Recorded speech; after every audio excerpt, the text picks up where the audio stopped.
The Australian Security Academy acknowledges the traditional owners of country throughout Australia and recognises the continuing connection to lands, waters and communities. We pay our respect to Aboriginal and Torres Strait Islander cultures and to elders past and present. Aboriginal and Torres Strait Islander peoples should be aware that this series of live streams contains images or names of people who have passed away.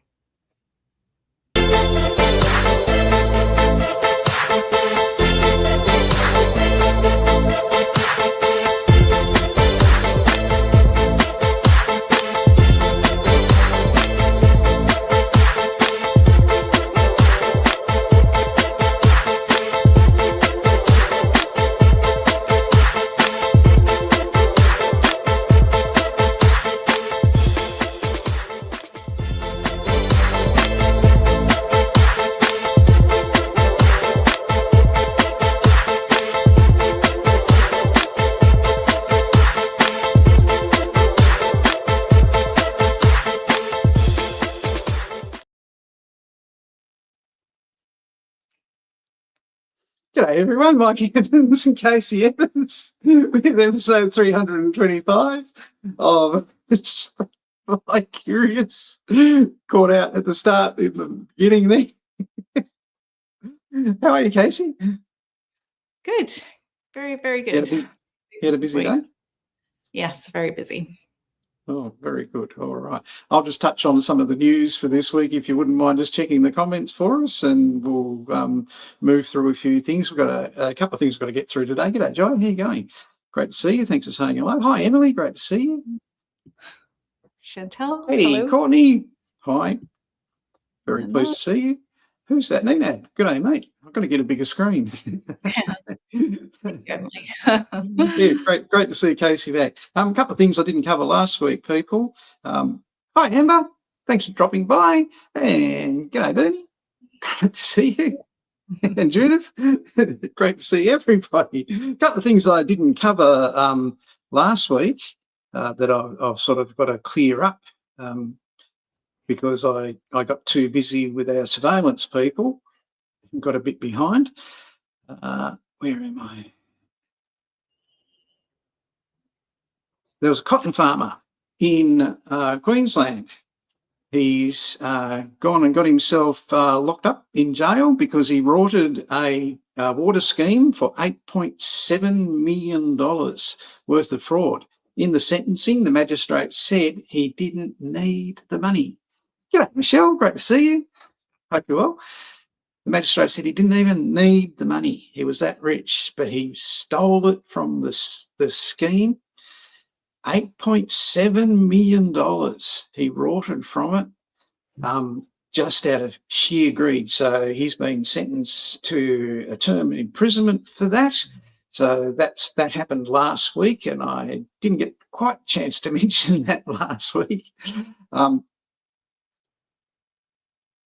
Last week, we looked in Investigations Uni at planning the investigation, and we had some sound issues. So we replayed that again this week. And Courtney asked a question during the replay.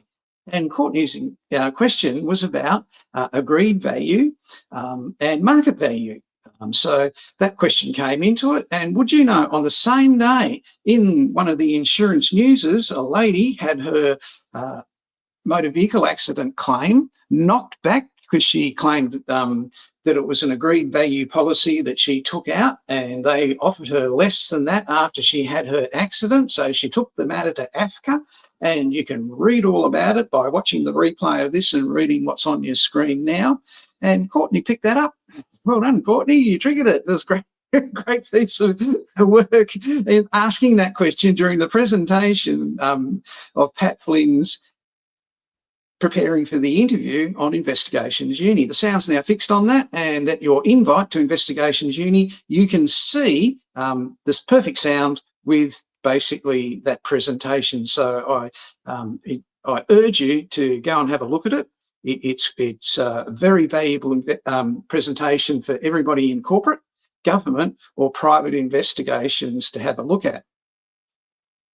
There's some theories going around about the shooting in the underworld in Victoria of a man in Bali where he was shot and killed, and there was some of those theories suggested that there was corruption within the Indonesian police force in relation to it, and it actually exposed that the Indonesian police force are actually trained by the New South Wales police force. This is what they said in Indonesia. There's no way in a local dispute here in Indonesia, it looks like a hit from Australia. They don't go and kill foreigners over a local dispute. A seasoned local investigator said, if they want to F you up in Indonesia, they plant a pound of grass on you and get the local police to sort it out.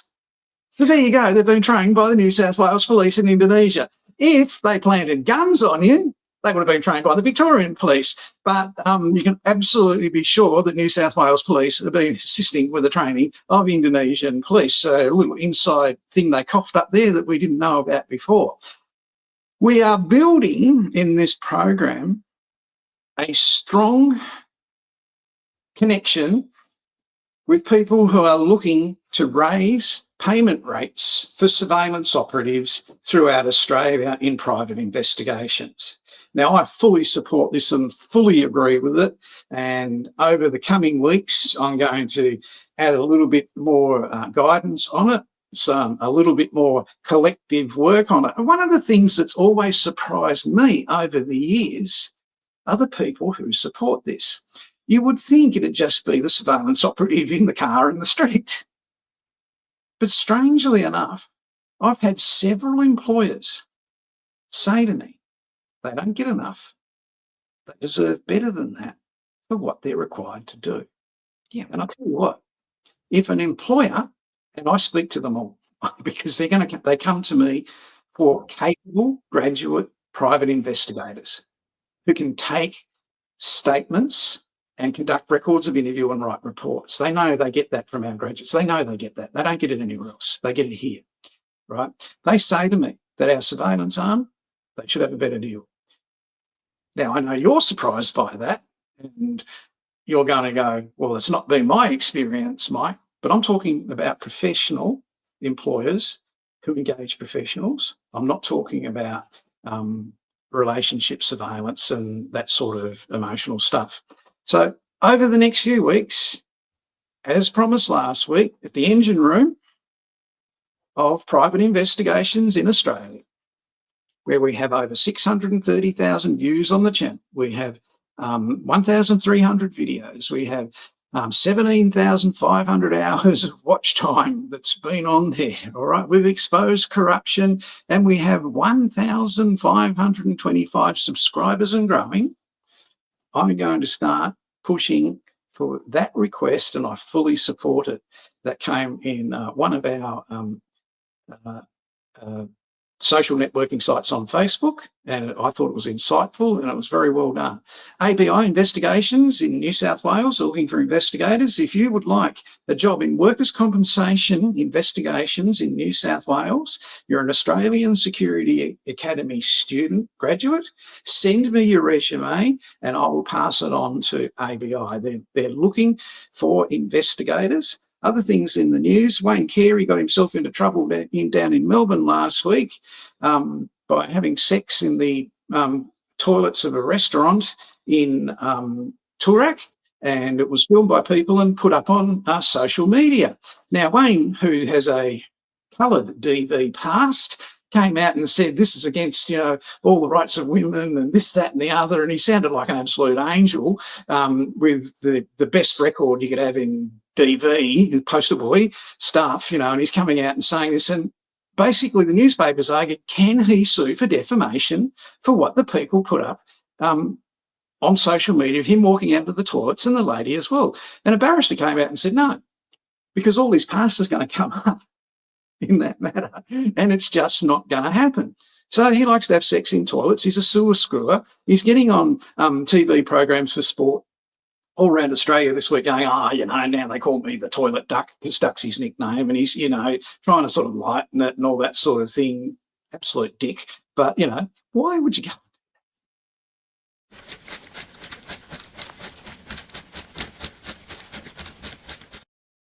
Well, whatever turns you on, Wayne, enjoy the headlines, mate, and please go and sue everybody that's highlighting it. Casey, what have you got for us this week?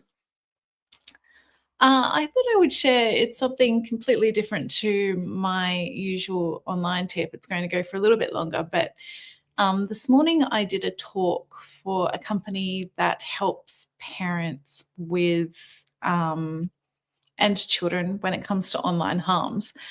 And this is an incredible company. I've liaised with them a lot. So it's called MindShield. And it's a membership essentially where parents can join and get help with anything, any kind of online harms, or even their children can, if they feel like, if they're being bullied online, or if they feel like there's some red flags around behavior like grooming or things like that, they can report this. And they've got, they have guest speakers regularly. And today I was their guest speaker. And I just thought that I might share some of the presentation because not only I'm sure a lot of people that watch have children, and most people that watch are investigators. So from an investigation point of view, if you are a desktop investigator, you are most likely, it's very unlikely that you won't come across this, but you will come across some kind of online harm that someone that has experienced, and you have to investigate, whether that is someone is being sextorted, whether it's an adult or a child, or someone is being cyberbullied or stalked online. And there are a couple of key cyber psychology terms that I think investigators really should be aware of. And especially because this took the form of gaming. For those of you who don't know, I'm a massive nerd. I'm a huge gamer. My Friday nights are exciting because I'm generally shooting people on a game. So I have a unique perspective, not only as an adult that games and plays games where I interact with children. It's one of those games where you have to work together to achieve a common purpose. And also like being an investigator who has had to investigate some terrible things, some terrible crimes against children and adults that have happened online. So there are just a few things that I wanted to touch on that I think in your digital investigation career or your investigation career, it's something that you should really know, and it's not common knowledge. So blah, blah, blah. Like there's a lot of fear-mongering headlines. I have been playing video games all of my life. I am not a sociopath. I don't think so anyway. I'm sure he'll back me up here. And I couldn't hurt a butterfly, but I can play some pretty violent video games, and I've been doing it all of my life. So games are fun. They can really be beneficial socially for people, and they're more of an active pastime as opposed to a passive. And there you go, Courtney. We'll have to chat about it next week. So there are a lot. This is where I just kind of painted the picture for parents that when it comes to children and the digital world, not only are you exposing them to like unmonitored content, no matter how much you try to monitor it, no matter how much you give your child kids YouTube or whatever, they find ways around it and they will see things that you don't want them to see. So there are some pretty stark statistics out there where it's just not great, and it paints a really dangerous picture, which I just want parents to be aware of and investigators to be aware of as well. Because when you're aware of this stuff, you know what you're up against, and especially in an investigation. So online behavior, and this particular online behavior the cyber psychology term that I really believe that every single digital investigator needs to understand is the online disinhibition effect. So the online disinhibition effect basically states that we tend to take more risks because there are less consequences online than there is in real life. So if you walked up to someone, a stranger in a busy street, and you didn't like what they were wearing and you called them a bunch of terrible names, there would probably be an immediate consequence. Either the person would get physically violent or start screaming back at you, or like strangers would intervene. There's none of that on the online, in the online space. So you tends to lack accountability. And that's where we get our keyboard warriors and things like that. People who say things online that they generally wouldn't say in real life.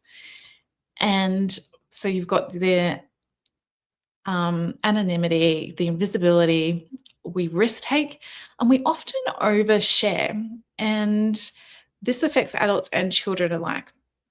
With the oversharing, Dr. Mary Aiken has a whole body of work. Her book, Cyber Psychology, is an incredible read if you enjoy this kind of psychology. This is a book I think that all investigators who are doing online investigations, especially when it comes to these online harms, should be reading. I read this to help me with Quick Look, which is my business that does mini digital background checks for people who are dating. And it gives you a empathy and an understanding for people who have been harmed, especially because a lot of people go, oh, I'm too smart, I would never fall for that. When it comes to dating or grooming or things like that. And there are psychological tricks that predators tap into, and the online disinhibition effect is one of them. One of the biggest things about Dr. Mary Aiken's work and her coining of the term, the online disinhibition effect, is that when you're online, you're generally typing to people or you're just doing voice. You don't see their faces. So this is true for children that are gaming. This is true for people that are meeting on dating apps or talking in forums such as Reddit and things like that. And so your general social cues, when you are talking to someone, we're missing a whole chunk of communication that we heavily rely on to be discerning when it comes to interacting with other people. So in real life, you'd be talking to someone and you know how you comment in the comment section. If you've just got a vibe from someone that they're not right, like there's something off, your subconscious has been observing and it's picked up some kind of cue, like a micro expression, or maybe just like a closed off body language or a tonality, that's just given you a vibe where this person's not off. I mean, like they're a bit off. They're not for you. They could be dangerous. They could be not a nice person. So you get that gut feeling where you're like, no, I'm going to back off of them. I don't need to be interacting with this person. A lot of those cues are missed in the online world. And so what our brain does, because it's missing that big chunk of information that we use to decide whether a person is good or bad or not, what our brain does is that we project our self-image onto that person. So we all think that we're good people, that we do the right thing, and we have a nice image of ourselves. And what we do is, because we're missing that big chunk of information, we project that onto other people, which gives us a quicker perceived sense of intimacy because we trust that person, because our brain plays tricks on us and fills in those missing gaps with our own personal values and the way that we see ourselves and the way that we see the world. If you're a really pessimistic person, if you're a really negative person, you might be projecting that onto an online interaction as well. So generally, the people who are harmed online are good. You've come across this all the time. They're good people. They would do anything. Like, they're really upstanding people. They're the person that would help the old lady cross the road. They would help their neighbor with the garbage. Like, just really good people. And because their brain fills in those gaps with their own personal values, and they project that onto other people online, so they trust them quicker, they have a perceived intimacy quicker, they are overshare as well. That's the word I was looking for, because they have that perceived intimacy and trust. So this online disinhibition effect is what scammers and predators use really, really skillfully. They know that if they just find the right person that is in the right frame of mind, and I'm not saying that all good people naturally just project and fall for traps. We could be, you'll find that people have gone through a really rough divorce and are a bit down on themselves. Their world is upset in quite a way, and there's not much kind of homeostasis there. They're recovering from something, so that they're more likely to fall for this online disinhibition effect. And it's also because there's another thing that's working against us, which is our neurochemical drivers. And that is our dopamine, so our reward system. If we perceive someone as caring, as listening to us, and we get that perceived sense of intimacy, and we get oxytocin, which is the false sense of closeness when it comes to chats. And when it comes to gaming, you've got the cortisol spikes that can also be fun and addictive because it's that adrenaline rush kind of thing. So you've got the people that fall for online scams and predators because of the online disinhibition effect and the neurochemical drivers behind our brain just trying to feel good, trying to protect us, trying to feel we're social creatures. We love bonding with other people. And if we've been through a tough time, if we've been through a rough divorce, even with children, you'll find children and I'm not blaming parents in any way, shape or form, but maybe if they've been bullied at school or they're going through a divorce or like the parents are going through a divorce, something that upsetting has interrupted their normal kind of flow and they're going through something. And when these neurochemicals, when you get dopamine rewards from talking to strangers online, this is when things get dangerous. And understanding this as an investigator, you can understand the person that you're working for. Because often with these types of cases, they've been to the police. I've got parents whose children have been sextorted and they'll come to me and say, I need help. I've been to the police. They can't help me. Or people that have given $1 million, like I've had people that have given $1 million to strangers online and the police say, nope, can't help you. Because it happens so incredibly often. So they come to me to try and uncover as much as I can, put together a case that they can then take to the police. And that, like, if I can find something substantial enough, put it together in a report and they can take it to the police, and it gives the police the leg up that they need, because it's so prevalent and it happens so often that the police are drowning in this stuff. So when we put together that piece of work, we can help the person get a leg up. And as I said before, it gives us empathy as investigators. They're not idiots who fell for some kind of online scam. I can't stand it when I hear that narrative. It's literally psychological tricks that predators and scammers use, as well as something kind of upsetting your life, and essentially your hormones or the chemicals in your brain are just playing tricks on them. So it's just a really tough situation, and having that empathy and seeing them as humans who have been played or tricked or harmed by predators. They're predators. They know how to exploit these things. They're the bad guys.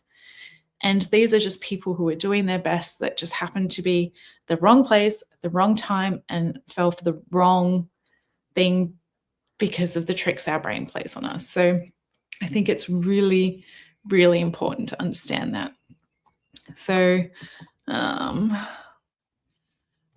the other thing about this is when it comes to predators and children online, any kind of sexual abuse, the statistics still are that 90% of child sexual abuse cases, it comes from people that they know in real life. So it's more likely a family member or someone known to the family. So they are still more likely to be abused by someone that they know in the community as opposed to online.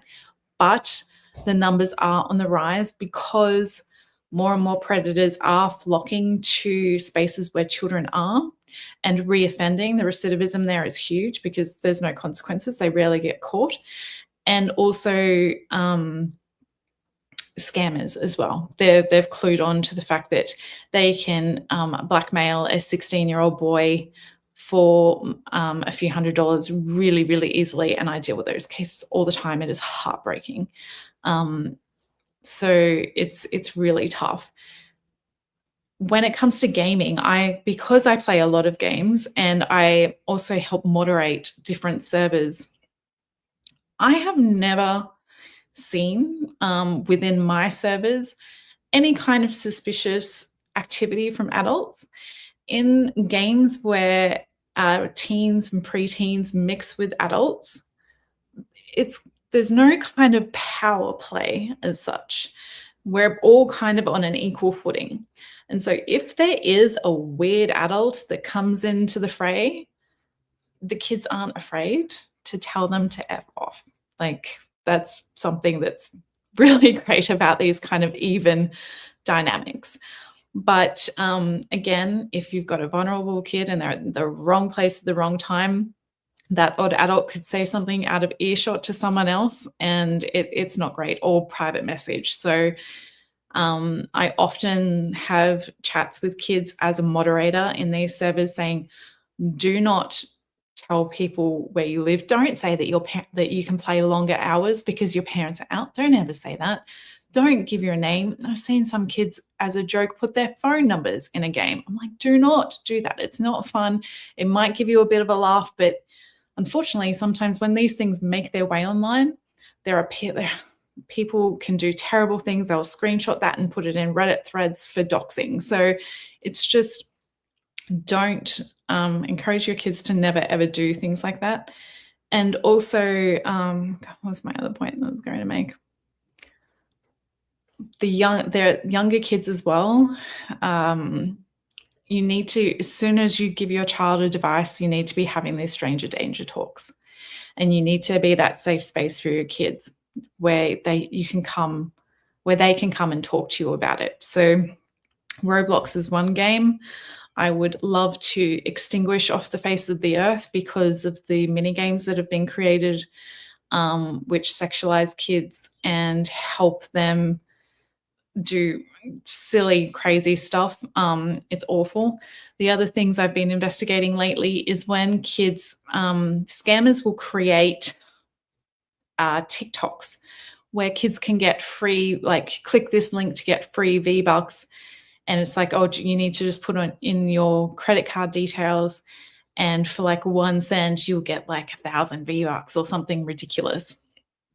And the kids will comment underneath these posts, which is just predator central, because kids that fall for these scams and comment under these posts, they are more likely to also do something that the predator says. So I've investigated cases. So the kids have commented on the scam post and they've had a predator within like a few minutes message them on, like, DM them on TikTok saying, hey, if you send me a voice note of you pleasuring yourself, I will give you like 100 V-Bucks.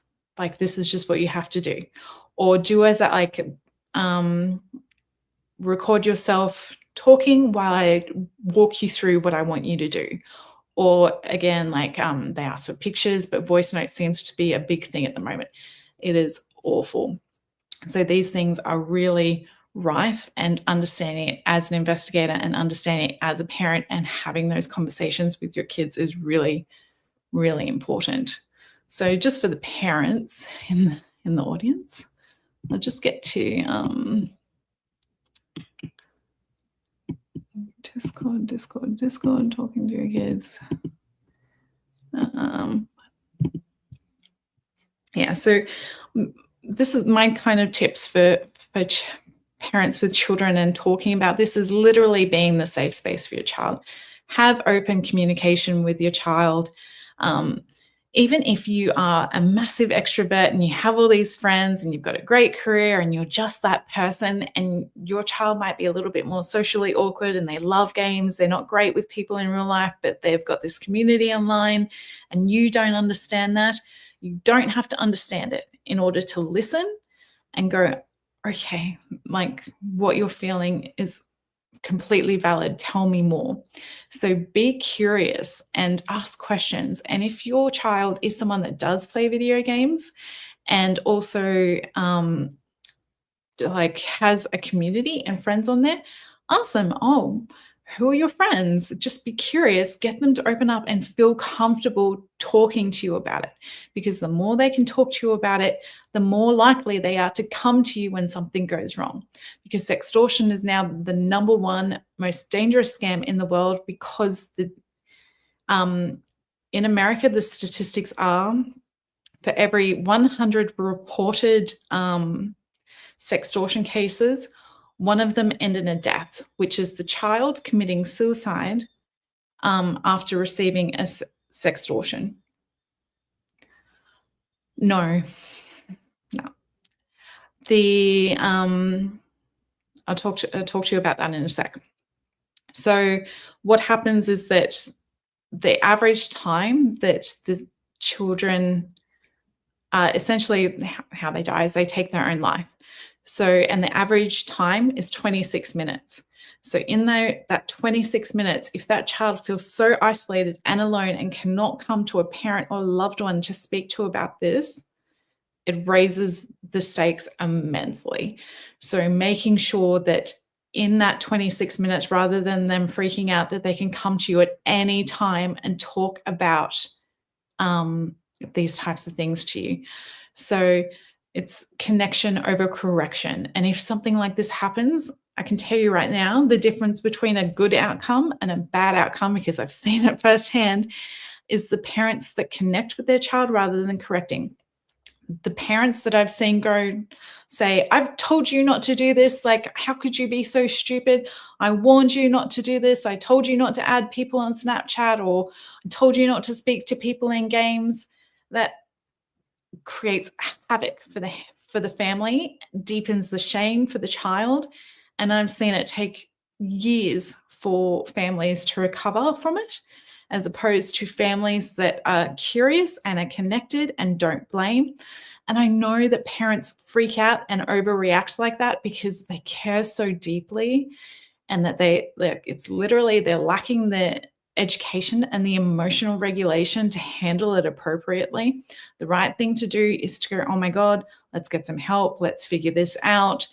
And not shame the child at all, because when parents overreact and deepen that shame, wow, I've seen it really tank. I've had to pull parents aside and say, you need to stop talking like that in front of the child. So it's not great. So with the tracking voice notes, so generally when the parents end up coming to me, I will just ask for everything. It's like, well, the account on TikTok, I'll ask the voice notes. They usually send them to Snapchat to send the voice notes or the pictures. And usually by the time the case gets to me, the predator has already deleted everything, the accounts, which is just crazy. These guys are professional. They do it all the time. It could not only the people might not be predators themselves, but they sell the content, which is very valuable to different sites. So these are truly sick individuals, and yeah, they do delete their accounts, but I do put it all together in a report, because then I can't do anything as an investigator, but the police can go, if there is enough there, to TikTok or Snapchat and say, hey, is there anything behind this handle? Is there any kind of tracking information? Which there generally isn't, because they use VPNs, they use burner email accounts. It's not good. So you kind of hope that you're dealing with someone that isn't very good at this to be able to nab them, but otherwise there are people that are very good at it. As an investigator, would you report this to the local authorities. So usually, yeah, well, I don't report it personally. It's completely up to the client. I've had one person come to me who it was a romance scam. They hadn't reported it to the police. I tell them to report it to the police. It's important because if we find something, we want to be able to go to the police and say, hey, this is information about this case. Also reporting it to, there's like a cyber crime website or something that we get it to, that I get them to report it to. I've forgotten what it's called right now. So report, it's like cyber safety or something like that. Anything to do with children, it goes straight to the eSafety Commissioner as well. And yeah, as I said, they've usually already been to the police and then they come to me because the police have said that they can't help them. So I help them. And if I can find enough to put together into a report, and then they can take it to the police, otherwise it's just a dead end. And understanding these kinds of things, it can help you really. It's the difference between a good investigator and a great investigator is to be able to have these conversations with parents saying, or with your client who might have fallen for a romance scam, saying, look, you're not alone in this. You are not stupid. There's stuff that was playing against you. There's this thing called the online disinhibition effect. Our brain tricks us into thinking about closeness. It's why dating apps are so, they're so good, because it gives us perceived closeness, even when you're just generally dating. It's why it can be so addicting for some people as well. So it's just having this understanding, it really, really helps you help your clients. So yeah, I hope you enjoyed that. It was a little bit different, but yeah, understanding this, I think, is really important. You're on mute, Mike. Thank you, Casey. You're welcome. Yeah, people, look, if you like giving, you've got $1 million, you want to give it to a stranger, feel free to ask me for my account details and I will supply them. No problem there. So if you're the kind of person that's bent that way for that sort of thing, please get in touch. No obligation from this end. That's very comprehensive, Casey, and a responsibility of all adults to monitor that and be available for that and have those open conversations, because that embarrassment that they suffer as a result internalised during that 28 minutes would be excruciating, and the outcome of that for parents would be extremely excruciating. So thanks for keeping us up to date on your experience with it and what's happening. I really appreciate that. All right. Some big news that came out of our regulatory compliance activities this week, people. 20,000 qualifications issued through RPL in 2024 in the Property Services Training Package were cancelled by the regulator ASQA. Certificate 3 in Investigative Services, CPP 30619, is in the Property Services Training Package.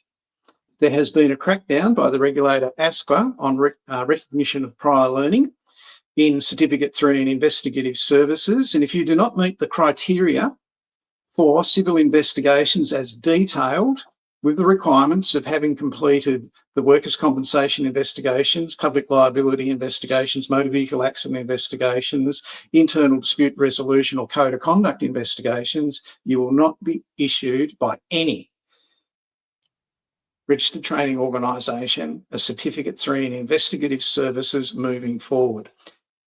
With 20,000 qualifications cancelled last year in the Property Services Training Package, the crackdown is on. Now, none of those cancellations were in Certificate 3 in Investigative Services, but they are in the same training package. That training package is under extensive scrutiny and more in-depth scrutiny now, because registered training organisations have done the wrong thing. People who were awarded qualifications without being properly assessed, and they paid for them and just got them without any assessment or any checking of their RPO, have had them taken off them. So this is the new paradigm in investigative services, been that way since 2019, the way we've assessed it at the Australian Security Academy, but now it applies to everybody equally. There is no wriggle room on it. If you have criminal investigation experience, but you do not have the experience detailed in Certificate 3 in Investigative Services, you will not get RPL for CPP 30619 Certificate 3 in Investigative Services. You have to study the course. That is the reality of 2025. It's changed since 1999 to 2019, where it was acceptable to have criminal investigation. It's totally changed. So you must meet the criteria or you cannot get recognition of prior learning. In fact, most RTOs now are reluctant to do recognition of prior learning in relation to it. So that's big news that's come out there this week. Casey, what's happening next week? Next week, sorry, quick. Mouth is dry. I feel like I've been talking for hours. Next week, yes, my tour. I'm so excited. So workshops, Sydney, Melbourne, Brisbane. That's the old one. I have to put the new one up. I've sold out Melbourne and Sydney. I have one ticket left for Brisbane. So if you would like to come to Brisbane, there is one ticket left, which is really exciting. I cannot wait to meet all of you. The pre-course work has gone out because there are things that I need you to set up. Please check your emails, check your spam. It's important that you get these things. Awesome, Nanad. It's important that you get these things set up because a couple of them they're big downloads. So doing them on your hotspot from or the hotel that we're at is just not going to, it'll take too long. So we only have a few hours together. You know me, it will be in Brisbane City. It is, I've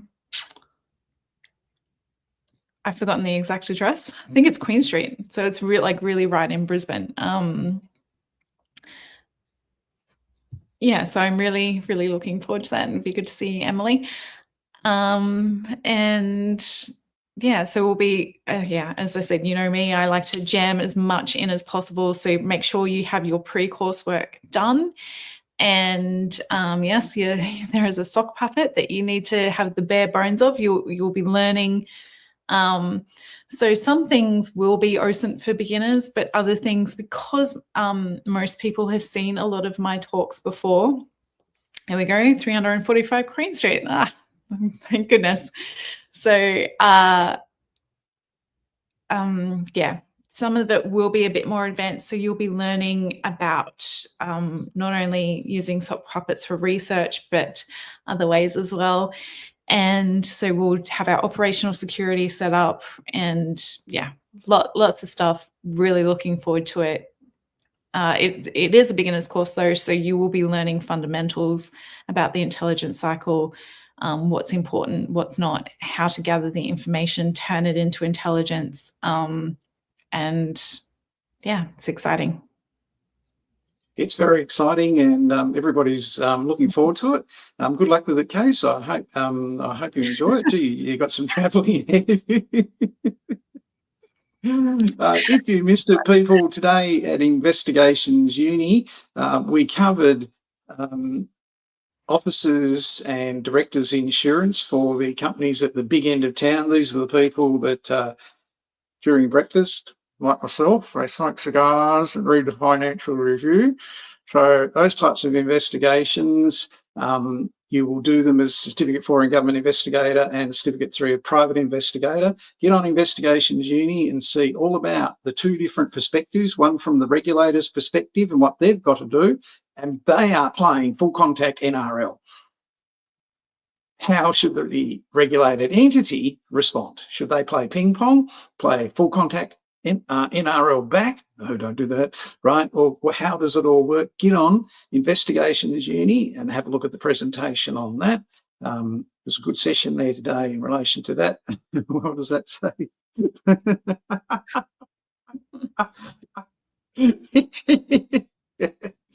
Bit of a celebrity there, Jai, by word, yeah? Here she is.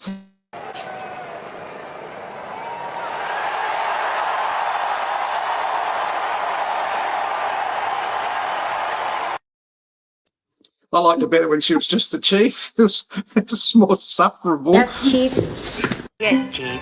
Yes, Chief Gaines. Yes, Chief. Yes, Chief Ramo. Yes, Chief. Yes, Chief. Yes, Chief. Yeah, now she's just...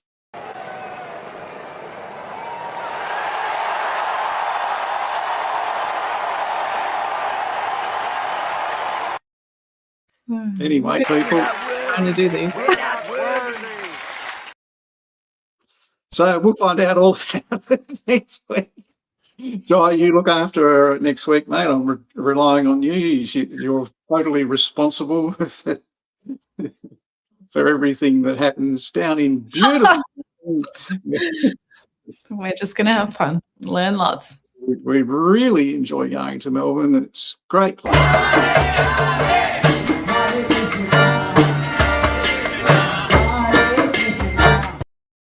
Now, that's what Casey will be doing a couple of nights next week down in Melbourne, rocking on with all the other vegetarians. Thanks for watching, people. Thanks for coming in, Casey. Really appreciate your input today. No problem. And we'll see you all next week, people. Looking forward to it. And this time next week, we'll find out what happened in the OSINT program in Sydney and in Melbourne. Something to look forward to. And boy, we've been busy. If you're looking for that job, people, go to this Facebook page, look for the jobs there. They're being put up as we speak. And we'll see you again next week. Thanks for watching.